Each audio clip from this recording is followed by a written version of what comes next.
Seperti banyak bidang lainnya, bidang psikologi memiliki sejarah yang panjang yang berakar pada beberapa pemikiran dari zaman Yunani kuno. Meskipun begitu, ranah psikologi kini sendiri baru terbentuk pada sekitar akhir abad ke-19. Sebelumnya, orang dengan penyakit gangguan mental dipandang rendah dan diperlakukan secara tidak pantas. Akibat kurangnya pemahaman atas kondisi mereka seringkali diduga telah dirasuki setan atau telah dijatuhi hukuman karena kesalahan yang pernah mereka perbuat sebelumnya. Banyak dari mereka pun ditempatkan ke dalam lembaga dan tempat-tempat yang lebih menyerupai penjara daripada rumah sakit. Suatu ketika, seorang Inggris bernama William Tuke mengunjungi beberapa rumah sakit jiwa untuk melihat kondisi orang-orang tersebut secara langsung. Rasa terkejut dan iba yang ia alami ketika melihat mereka akhirnya menggeraknya untuk mendirikan York Retreat pada akhir abad 1700, yaitu sebuah pusat perawatan yang menyediakan berbagai fasilitas kepada pasien, seperti makanan yang berkualitas, olahraga yang rutin, serta interaksi yang baik dengan perawat. Seorang lain bernama Philip Pinelli Prancis mencoba untuk meyakinkan masyarakat di sana bahwa orang-orang dengan gangguan jiwa tidak dirasuki oleh setan dan berhak mendapatkan bantuan. Sebagaimana ia tulis dalam karyanya Treatise on Insanity pada tahun 1806. Mirip dengan Tuke, Pinel juga membangun lembaga-lembaga khusus yang memberikan perawatan yang baik pada pasien. Selain itu, ia mendorong para perawat untuk menyusun riwayat dan kasih penyakit, serta catatan mengenai perawatan yang sedang dilaksanakan bagi masing-masing pasien. Todd, seorang dokter asal Amerika Serikat, baru mengenai upaya Pinel dan menjadi terinspirasi untuk membuka The Retreat di Connecticut pada tahun 1824. Berbeda dengan lembaga-lembaga sebelumnya, The Retreat lebih menekankan pada keunggulan pasien daripada kekurangan mereka, serta memberi peluang para pasien untuk membuat keputusan-keputusan mereka sendiri. Lembaga inilah yang kemudian menginspirasi pembukaan lembaga-lembaga serupa lainnya di daerah-daerah lain di AS. Setelah itu, di Boston, seorang guru sekolah minggu bernama Dorothea Dix menyaksikan bahwa banyak dari tahanan-tahanan dalam penjara pada saat itu ditahan hanya akibat gangguan mental yang mereka miliki, meskipun mereka tidak sebenarnya melakukan tindakan kriminal apapun. Hal inilah yang kemudian mendorongnya untuk mengupayakan peningkatan kualitas hidup dan perawatan bagi orang-orang dengan gangguan mental. Hal ini ia lakukan dengan mengunjungi berbagai kota untuk mengumpulkan informasi mengenai perawatan orang-orang dengan gangguan mental. Sebelum ia kemudian menyampaikan informasi yang telah ia dapatkan tersebut kepada pemimpin-pemimpin komunitas lokal. Upayanya ini kemudian menuju pada pembentukan lebih dari 30 lembaga kesehatan mental pertama di AS. Todd dan Dix telah menciptakan strategi klinis, upaya dan kontribusi tokoh-tokoh inilah yang membentuk ide bahwa orang-orang dengan gangguan mental juga berhak menerima pengertian dan bantuan untuk mengatasi gangguan yang mereka miliki tersebut. Pada zaman yang sama di Eropa, gangguan mental seringkali dibagi menjadi dua kategori yang luas. Kategori pertama adalah neurosis, di mana individu memiliki beberapa gejala psikiatris seperti kecemasan atau anxiety maupun depresi, namun tetap memiliki pandangan yang sesuai terhadap realita. Sedangkan kategori kedua adalah psikosis, di mana individu mengidap gejala yang menunjukkan keterpisahan dari kenyataan atau persepsi yang terdistorsi terhadap realita dalam bentuk halusinasi, delusion, atau disorganized thinking.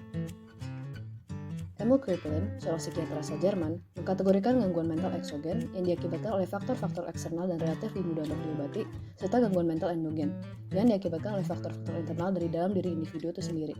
Kraepelin inilah yang kemudian menyusun istilah-istilah diagnostik yang nanti dijadikan landasan untuk penulisan Diagnostic and Statistical Manual of Mental Disorders, atau yang secara singkat biasa disebut sebagai DSM. Di AS sendiri, jauh sebelum DSM pertama diciptakan, alasan awal untuk mengkategorikan gangguan mental adalah untuk mengumpulkan statistik populasi. Mulanya pada tahun 1840, Biro Sensus AS memasukkan satu kategori, yaitu kebodohan atau kegilaan. 40 tahun kemudian, sudah ada 7 kategori yang serupa. Asosiasi Medis Amerika dan Angkatan Darat AS pun akhirnya turut. Pada akhir abad 1800, mayoritas psikolog lebih banyak mempelajari dan melakukan penelitian dalam bidang psikologi daripada melakukan praktek. Salah seorang dari mereka adalah James McKean Cattell yang hingga sekarang dikenal sebagai salah satu perintis psikologi eksperimen. Cattell inilah yang pertama kali menggunakan istilah mental test atau tes mental yang bertujuan untuk menguji daya ingat, kecepatan reaksi, serta sensasi dan persepsi individu. Seorang dari mahasiswa Cattell, yaitu Leitner Whitmer, mendapatkan gelar doktor psikologinya pada tahun 1892. Hanya 4 tahun setelah kelulusannya, Whitmer pun berhasil mendirikan klinik psikologi pertama di Universitas Pennsylvania pada tahun 1896, di mana ilmu psikologi pertama kali digunakan untuk mengatasi masalah orang secara praktis. Pada tahun 1914, sudah terdapat 20 klinik psikologi di seluruh AS, yang kebanyakan didirikan berdasarkan model Whitmer. Angka ini pun terus meningkat, hingga mencapai 150 pada tahun 1935. Tren ini memicu Whitmer untuk menulis jurnal yang bertujuan untuk memberi saran mengenai cara untuk memberi training pada para psikolog klinis sehingga bisa menangani pasien yang terus bertambah dengan baik dan sesuai. Dalam kliniknya sendiri, Whitmer dan rekan-rekan menangani anak-anak yang dianggap memiliki masalah dalam berperilaku dan belajar. Melalui pengalamannya tersebut, ia menyimpulkan bahwa ilmu psikologi mampu diterapkan tidak hanya pada orang dewasa, tapi juga pada anak-anak. Dalam kata lain, ilmu psikologi bisa diterapkan pada siapa saja terlepas dari umur mereka. Menurut definisi Whitmer sendiri, psikologi klinis adalah bidang yang melibatkan dan berhubungan dengan pengobatan, edukasi, serta pekerjaan sosial. Di sisi lain, ia juga menekankan bahwa bidang ini membutuhkan pelatihan khusus sehingga tidak semua dokter, guru, maupun karyawan masyarakat dapat dipekerjakan. Dari sinilah bidang psikologi klinis akhirnya diakui sebagai bidang keahliannya sendiri. American Association of Clinical Psychologists pun didirikan tahun 1917, dan hanya 2 tahun kemudian pada 1919, kelompok tersebut diubah menjadi bagian klinis dari keseluruhan American Psychological Association atau APA. Pada 1921, Psychological Corporation didirikan yang kemudian melandasi pendirian bisnis besar yang berpusat pada tes-tes psikologis yang mengukur kecerdasan dan kepribadian. Edward Lee Thorndike adalah salah satu psikolog yang pertama kali memproposisikan bahwa setiap orang memiliki kecerdasan yang berbeda-beda. Seorang psikolog lain, Charles Spearman, mengajukan teori bahwa terdapat suatu kecerdasan umum yang mewakili berbagai macam keterampilan dan kemampuan. Pandangan inilah yang kemudian mempengaruhi bagaimana para psikolog klinis mengukur kecerdasan. Pada tahun 1905, Alfred Binet dan Theodore Simon bekerja sama untuk menyusun skala Binet-Simon berdasarkan konsep kecerdasan umum, di mana usia mental individu dibandingkan dengan usia kronologisnya untuk mendapatkan kadar kecerdasan, atau intelligence quotient, yang biasa disingkat sebagai IQ. Skala tersebut direvisi oleh Lewis Terman, yang kemudian menyusun Stanford Binet Intelligence Scales pada 1937.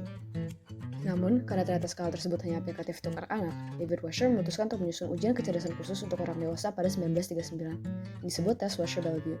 Washer akhirnya mengembangkan tesnya sendiri yang dikhususkan untuk anak-anak, yakni Washer Intelligence Scale for Children. Hingga sekarang, baik skala Stanford Binet maupun Washer tetap menjadi acuan dalam bidang psikologi. Di samping perkembangan pada metode pengujian kecerdasan, metode pengujian kepribadian juga turut berkembang. Salah satu tokoh yang pertama kali memicu perkembangan ini adalah Hermann Rorschach, seorang psikiater berkebangsaan Swiss. Ia menyusun apa yang dikenal sebagai tes metode Inkblot pada tahun 1921, di mana individu diminta untuk menginterpretasi stimulus ambigu yang berupa sekumpulan Inkblot, atau pola abstrak yang dibuat dengan tinta. Asumsinya adalah bahwa individu akan memproyeksikan kepribadiannya saat menginterpretasi stimulus tersebut, yang kemudian akan mencerminkan bagaimana ia menginterpretasi dan memahami dunia di sekitarnya secara umum. Jenis tes inilah yang kemudian disebut sebagai tes kepribadian proyektif. TAT, sebuah versi tes kepribadian proyektif lainnya, dipublikasikan pada tahun 1935 oleh Christiana Morgan dan Henry Murray. Dalam tes ini, kepribadian individu dianalisa lewat cara ia menginterpretasi gambar dan skenario pada sekumpulan kartu. Beberapa psikolog lain juga mengembangkan tes serupa, seperti misalnya tes Draw a Person, di mana individu diminta untuk menggambar sosok manusia, serta metode Incomplete Sentence Blank, di mana individu diminta untuk melanjutkan dan melengkapi kalimat. Namun, karena keandalan tes proyektif diragukan, tes kepribadian objektif pun dikembangkan, yang umumnya terdiri dari serangkaian pertanyaan dan atau pernyataan benar salah yang diberikan pada individu mengenai dirinya sendiri. Hasil dari tes tersebut pun digunakan untuk mendapatkan gambaran yang lebih menyeluruh atas kepribadian individu. Salah satunya adalah ujian Minnesota Multiphasic Personality Inventory yang pertama kali dipublikasikan pada 1943, serta ujian NEU Personality Inventory yang keduanya terus diperbaharui di tahun-tahun berikutnya dan masih digunakan sampai sekarang. Pada kisaran tahun 1940-an, pendidikan dan pelatihan dalam bidang psikologi klinis menjadi semakin luas dan terstandarisasi. Jumlah tempat pelatihan terus meningkat, dan APA mulai mengakreditasi program pascasarjana dan program magang yang menawarkan pelatihan khusus untuk melakukan terapi, penilaian, serta penelitian. Tepat pada tahun 1949, konferensi Boulder dilaksanakan, di mana direktur pelatihan dari seluruh AS bersepakat bahwa baik praktek maupun penelitian adalah aspek penting dalam pelatihan gelar PhD psikologi klinis. Pada waktu yang bersamaan, metode psikoterapi mulai sering digunakan dengan tujuan untuk menangani gangguan psikologis pada tentara AS yang ditimbulkan oleh Perang Dunia II. Hal ini kemudian menuju pada popularisasi metode psikoterapi dalam bidang psikologi klinis pada pertengahan abad ke-20. Meskipun begitu, metode pendekatan psikodinamik tetap mendominasi terapi yang dilakukan pada zaman tersebut. Namun, seiring berjalannya waktu, penantang-penantang terhadap pendekatan psikodinamik pun muncul. Sementara itu, metode psikoterapi terus berkembang dengan berbagai pendekatan baru. Dalam tahun yang sama, DSM edisi pertama dipublikasikan oleh APA, yang bertujuan untuk mendefinisikan serta mengklasifikasi diagnosis penyakit atau gangguan mental, dan terus diperbaharui dengan edisi-edisi berikutnya dengan lebih banyak klasifikasi penyakit. Berikutnya, pada tahun 1953, APA menerbitkan edisi pertama kode etiknya yang membahas pelaksanaan aktivitas klinis. Pada tahun 1960-an, behaviorisme sendiri pun kemudian digantikan oleh pendekatan humanistik, yang lebih menekankan pada hubungan serta perkembangan individu. Selain itu, pendekatan terapi kognitif juga menjadi populer karena penekanannya pada pemikiran yang logis sebagai dasar dari kesehatan psikologis.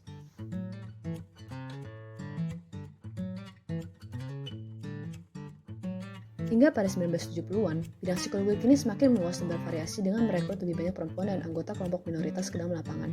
Pendekatan klinis pun semakin beragam dengan adanya berbagai sudut pandang yang sangat berbeda, seperti behaviorisme dan humanisme. Di samping itu, program PsyD juga didirikan, yang lebih menekankan pada keterampilan klinis daripada sekadar keahlian dalam penelitian. Hal ini pun menandakan pengakuan psikoterapi sebagai bagian sah dalam perawatan kesehatan di AS. Selanjutnya, pada 1980-an, para psikolog klinis semakin diakui dan dihormati oleh lembaga medis dan bahkan memperoleh hak akses rumah sakit serta hak istimewa pembayaran Medicare. Jumlah anggota APA yang menjadi dokter juga turut meningkat hingga mencakup 50%. Perkembangan dalam aspek keragaman gender dan etnis terus berlanjut hingga tahun 2000-an, dan pada 2010, sekitar 50% populasi AS mengaku sudah pernah menerima layanan perawatan psikologis. Sekarang, terapi biasa dilaksanakan dengan menggunakan dan mengkombinasikan berbagai pendekatan yang berbeda-beda untuk masing-masing individu. Spesialisasi baru seperti psikologi forensik dan psikologi kesehatan di antara lain juga berkembang pesat, di samping perkembangan teknik klinis dan teknologi-teknologi baru.